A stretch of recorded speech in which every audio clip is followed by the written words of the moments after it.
میں نے ایک واقعہ پڑھا کہ ایک بلڈنگ میں آگ لگی،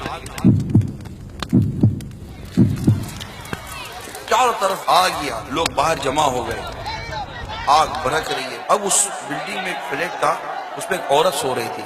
اب عورت کی گود میں ایک بچہ بھی تھا، ایک بستر پر اس کی 2 بچیاں تھیں، اور ایک طرف اس کی عمر رسیدہ ماں، وہ بھی آرام کر رہی تھی۔ اب جب لوگوں کی چیخنے کی آواز سنی تو وہ عورت پریشان ہو گئی، جب دیکھا تو ہر طرف آگ ہی آگ تھی۔ اپنے دونوں بچیوں کو اس سے جگایا، بچیاں بھاگ کر چھت پر چڑھ گئی، آگ کے شعلے فلیٹ پہ آ گئے۔ اب بالکل جیسے کہ اب جلنے جیسا ہو گیا تھا۔ اب عورت پھنس گئی۔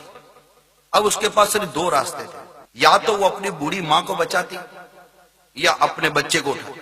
بوڑھی ماں چل نہیں سکتی تھی، آنن فانن پتہ نہیں کیا تھا، اس نے فیصلہ یہ کیا کہ ماں پر ہاتھ رکھا، ماں کو لیا اور ماں کو لے کر چھت پہ چلی گئی، بچے کو چھوڑ دیا، اور اوپر چھت پہ جا کر بیٹھ کر پھوٹ پھوٹ کر رونے لگی۔